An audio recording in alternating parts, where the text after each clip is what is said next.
Craig McRae, it was a year ago. You've lived that journey. Adam Kingsley, it's today at the Giants. 18 years ago, it was Alastair Clarkson at Hawthorn. Now, on Friday, it was at North Melbourne. Alastair's with me in the studio. Welcome. Yeah, thank you. Good to be here, and good to hear the great sentiments around Fly McRae. We spent some time together at Hawthorn, and really pleased that he's done so well at the Pies this year. If you had 5 minutes with Adam Kingsley today, Clarko, what would you share with him about what he's about to embark on? He's meeting his players for the first time at 10 o'clock. He's got his press conference at 12:30, and then he's a senior coach. Yeah, well, it's so exciting for him. You know, he'll be well prepared. He's been preparing for this opportunity for 15 or 16 years, and that doesn't include his playing time too. You know, so that's just doing his coaching apprenticeship. So he's been to three different sorts of clubs. Port Adelaide is obviously an interstate club where he's both played and an assistant coach, and then St Kilda, and then he had the big club of Richmond, and working with his great mate Dimmer. So he's really well prepared. I'm not sure that I really need to give him any advice, because with 16 years in the caper with working with some good coaches in the industry, then. But he'll find his path. Having gone through part of the GWS process, it's a different sort of challenge in terms of the fact that it's a Sydney-based club, and he'll need to do a lot of work. But I mean, he's got some talent to work with, and it looks like they'll be able to go to trade into the draft really well if they've got some players that return to Melbourne to play. So there's some exciting times ahead for him. And the journey of Craig McRae through the year. So a journeyman coach who you say he did have a lot to do with. He's got a different demeanour to a lot of senior coaches. He breaks the mould at Collingwood. Is there a little bit of a lesson in that? Yeah, there is. And I spent a lot of time with Steve Kerr at the Golden State Warriors over the past 12 months, and both he and Craig McRae are very, very similar in both their personalities and their approach to things, and. Both of them have had to deal with different adversities in their lives, which I think is really, really important and shape the men that they are and the way that they approach things. And it's just been so refreshing. You like to think that in the game itself, all these close finishes, you'd like to think, their luck's got to run out, but there's maybe a secret to it, and that they just keep going for it and. Always believe in themselves, just because they've got this freshness and this capacity just to keep backing themselves and have a go. And it's I think they've won about 8 games or something by less than a goal or something like that. It's just extraordinary, and that's probably a reflection on the coach and his philosophy. How quickly has your mind snapped back into coaching mode? Is it whirring away? Yeah, it has. It's been a difficult first 3 or 4 days, to be fair, because the rest of the club in essence has to deal with the here and now, and that's that the players needed to be exited from the club ready for their leave, and that's done by the current coaching group and admin and strength and conditioning team. So I haven't had an opportunity just at this point in time to sit down with the coaches or sit down with the admin team or the strength and conditioning, and hoping to do so at some point in time in the next week. But it's been a bit of a whirlwind, but that's what you expect when you step back into the fray, and looking forward to the challenge ahead. Ultimately, what brought you back? Couldn't live without it. Life, I imagine, is a little bit easier without it. What's brought you back to coaching? I think I've gone on record a couple of times as saying I was inspired by the Golden State Warriors when I went back there in April, and they're right on the cusp of potentially winning another title, which is an extraordinary story in itself, that they've gone from virtually top down to the bottom, back up to the top again in about a 3 or 4 year period. Some of that was marred by COVID and some significant injuries to some key players like Steph Curry and Klay Thompson, but just the combative, competitive part of the game where perhaps you're placed on this earth to help people be the very, very best that they can be at the chosen field that they love, and that's Aussie rules football. And for me, I feel like that's what I can do well. And so, when I was there in April with Steve, and they're planning on how to beat the Denver Nuggets and then win that series and then play against Memphis to progress to the what we'd call the prelim finals. That was enough for me to come back here and say, I think even though I really enjoyed the front office part of the role that I'd had for the last 12 months, which was helping Tassie try to get this 19th team in. It's really the back office part of footy and right at the coalface where I probably enjoy it the most and where I think I can have the most impact. Did you ponder that your own place in the game, that the idea of furthering a legacy obviously drives you? What about protecting a legacy which you've created? Did that weigh at all in your mind? No, it's just all part of a journey for me, and that's this journey of North Melbourne is another step in that. We're taking a club that has underperformed in the last little while, and it's not too dissimilar to the Hawthorn Footy Club when I arrived there at the end of 2004. I think at that point in time the club had 20 or 25,000 members. We were nearly broke as a club. Ian Dicker and his board had done a great job just to rattle the tins and get enough money just to have the club survive. It was only 6 or 8 years post the whole merger debate, so the club was still trying to correct itself in terms of its balance sheet and its P&L statement. So and they had very, very few members, and yet 15 years later they're considered a big club in the competition. You're financially stable, 80,000 members, playing big games, and I don't see it any different to North Melbourne. We've got more members. We're financially stable at the present time, but we want to build and we want to grow the club. We've got an emblem or a brand in terms of a kangaroo, which is pretty unique, that we should be able to take to the world, if not certainly Australia, and that is that our brand is on the coat of arms, and even the brand of the kangaroo is on the Tommy Sherrin footy. So it's a pretty special and iconic brand that we can market and take to supporters right around the country and build the brand, because we've seen with these clubs like Hawthorn and other clubs too, and even Collingwood, we've seen. That was just an unbelievable spectacle on Sunday, Collingwood Carlton. You think where those two clubs were this time last year, both looking for coaches, both considered to have boardroom upheavals and turmoil, yet 12 months later they're playing in what for Carlton was an elimination final, and for the Pies there's a lot at stake too to get a top 4 position and double chance. Things can turn around really, really quickly if you've got a vision. You've got stability with the people there, and you've got them in the right roles. And they all roll their sleeves up and get to work together. And we might take a little bit more than 12 months to do that, but who knows? When I arrived at Hawthorn, I and the board thought it was going to be a 7, 8, 9 year process in terms of actually getting back to really competing for the chance to win silverware, and we arrived there in 4 years. So it's just about making sure you get the really, really clear vision, but then get the right people on board to drive that, and that's at playing level, it's at volunteer level, it's at board level, it's administration level, coaching level, the whole kit and caboodle. If you've got people that are prepared to work together on a single vision and goal, then special things can happen.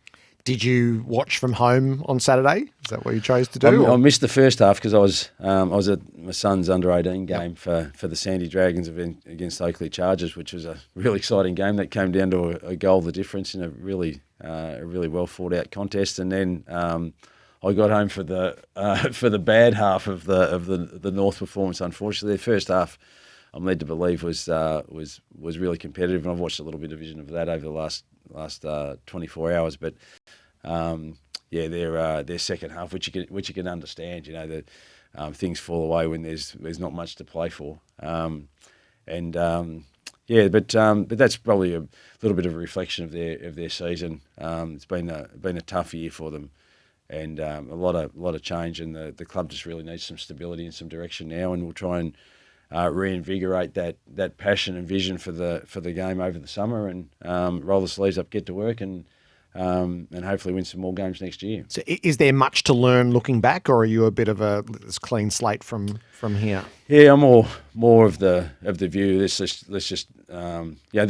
I think with all clubs, and the way that the game is portrayed by so many, and reflected through the press, is that it's never quite as bad as it seems, and it's never quite as good as it seems. It sits somewhere in the middle. So, I'm sure Sonia got caught out a couple of times by saying, in terms of it's a great list. We've got some players on our list, and we've got some staff and that sort of stuff that are highly talented people and really, really good in their roles. But the challenge is actually bringing all these talented people together cohesively, galvanise them, and all go in the same direction, make some significant sacrifices, and be prepared to make those sacrifices for the betterment of their fellow man within the club. And if we can get that, then good things can happen really, really quickly. And so I'm more of a guy though of just go in there, clean slate, fresh set of eyes, and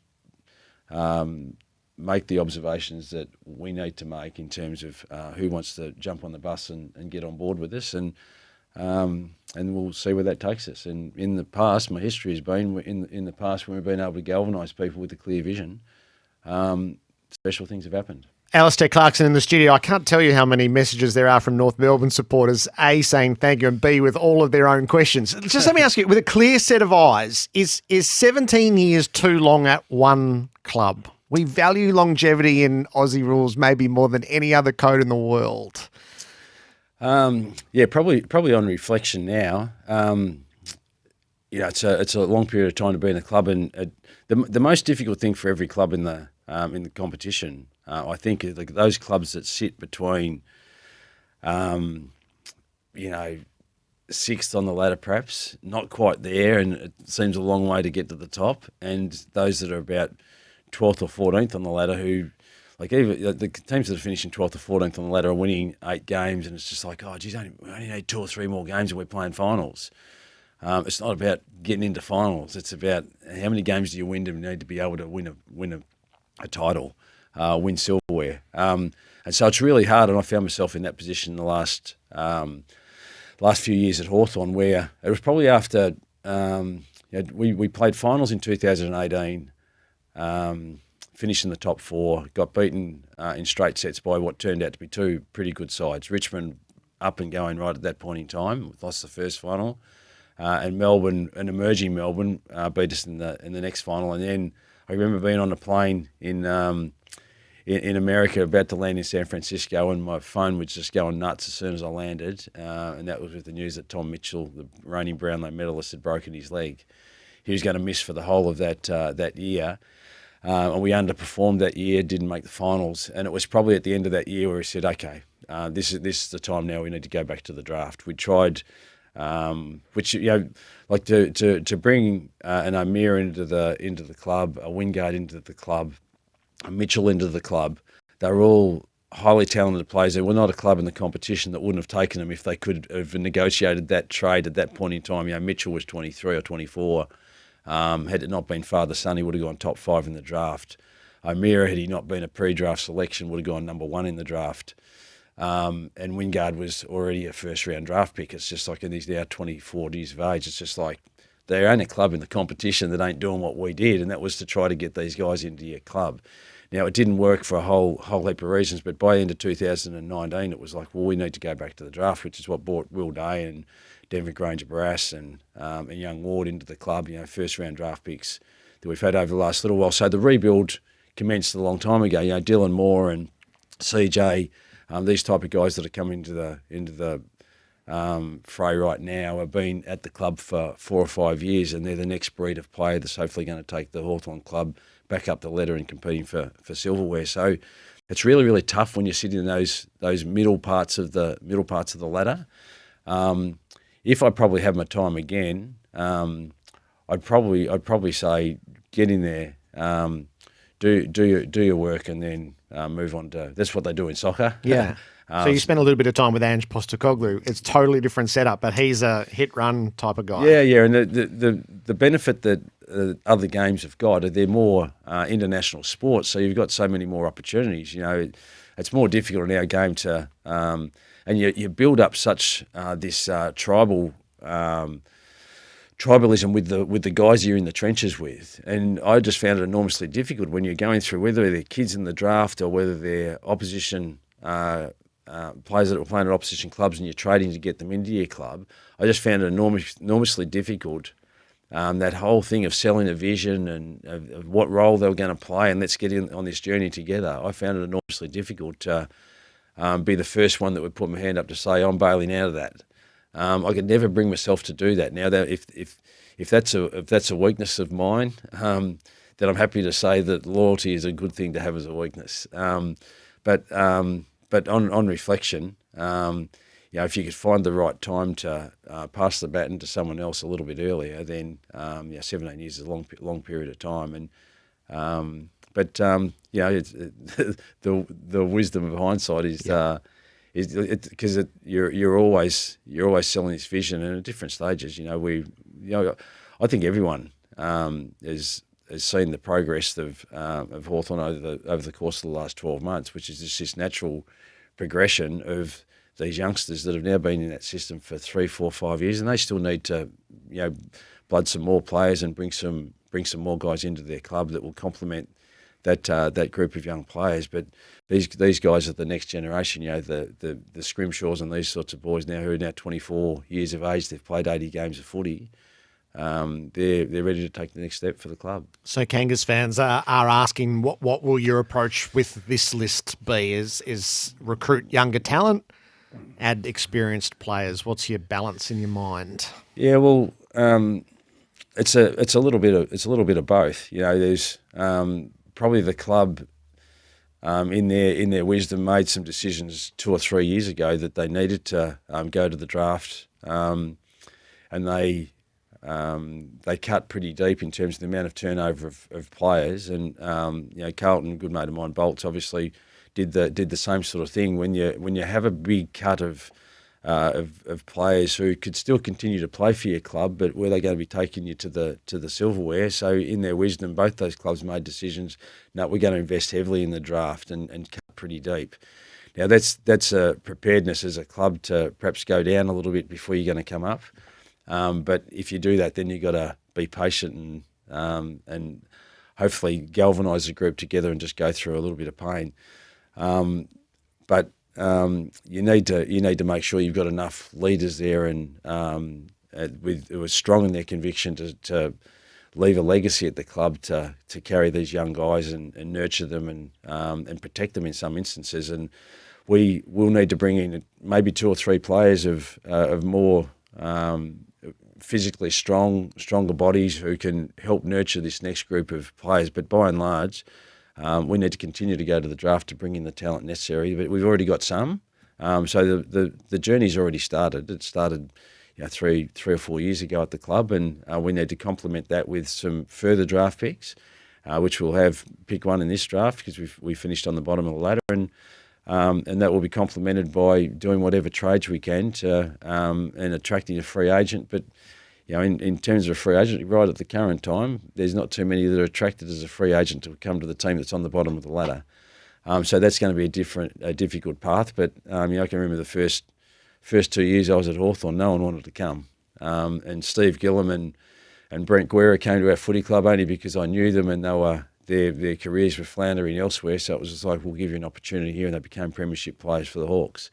Then once we became a premiership side, then it was a lot easier to sell it to the Jack Gunsons of the world who went to Adelaide, played there for 2 years, wanted to come home.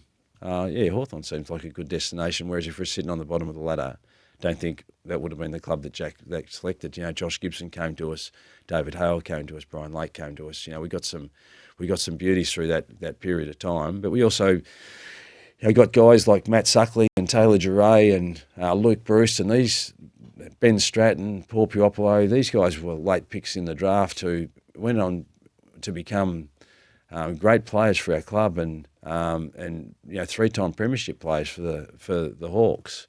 Who were either rookie list players or back end of draft picks that everyone says, you got to have top end picks. You've got to have a good environment for whatever pick comes into your club or whatever trade comes into your club. You've got to have a good environment for them to all grow and flourish. And that's what we're going to try to provide for any player that comes into our club in the next couple of years. Will you try to address the players before they head to their off season?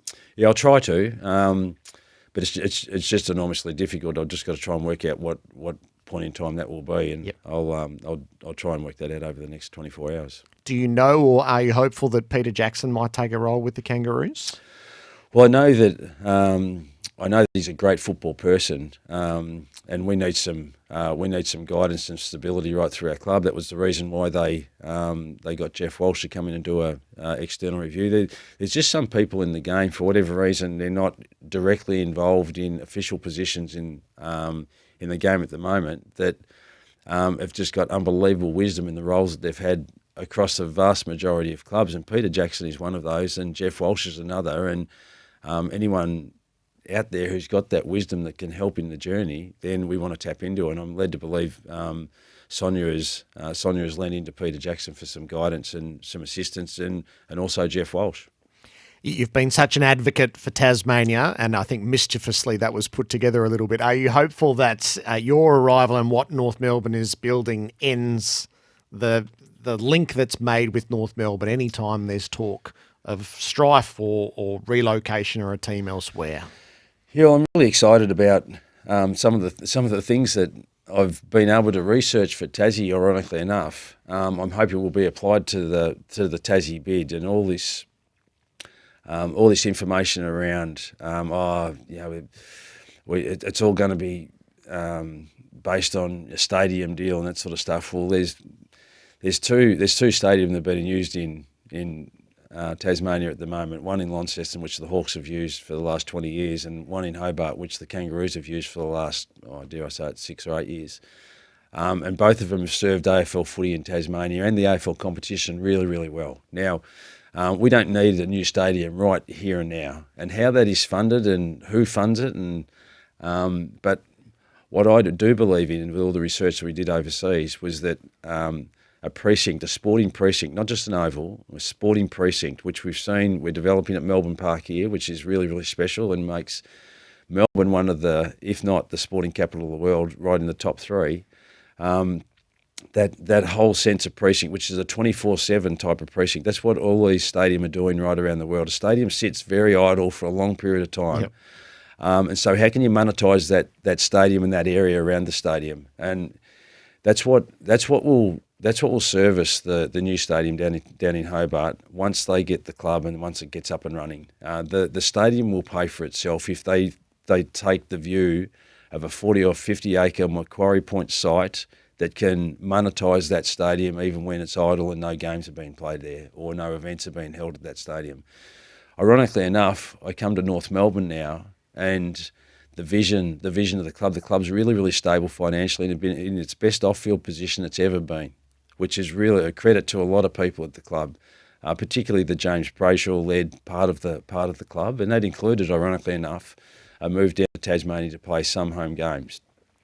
But the really, really exciting part about the financial position of the club is this blueprint they've got around the redevelopment of the whole Arden Street area, which is includes a new station at the end of Arden Street, and this industrial land that is no longer used for industrial purposes is now going to be rezoned, and North Melbourne is right at the heart of that. There's going to be another oval there, and then they're more or less going to create this suburb. They've been working for a long period of time, which Sonia was pivotal to, the huddle and the multicultural emphasis that they've got with integration of all these people in that area and celebrating diversity and and they've got a magnificent program there. And we're going to create a suburb there, more or less, that is going to have North Melbourne as the heartland of that, which is going to really embed the club into the roots of inner city North Melbourne. But it's going to be pretty special because it's a precinct that we're going to try to attract people there 24/7. It's a suburb, so we need a sports medicine facility, we need restaurants, we need gyms, we need all sorts of things that are going to service all the people in that area, and hopefully they'll get touched by the North Melbourne soul and spirit when they when they go into these venues 24/7. So that's really, really exciting. Something that I've learned as part of the whole Tasmanian 19th team bid, that we now can apply in other ways to North Melbourne. They've already started it. I'd hope that I can, through opportunities like this with the press and whoever else, to get people excited about what's happening at their club on field, as well as what could happen on the field as well. Great big picture stuff. It's good to have you back in coaching, Alastair. Well done. Thanks, Gerard. Cheers. Can I just give a shout out too to Whispering Jack? I think he's a North Melbourne supporter, Johnny Farnham, and to all the crew at the Kangas. We wish him best. He's going through a tough time at the present time, but knowing him, he's going to be back. He's always coming back, Clarko. He's always coming back.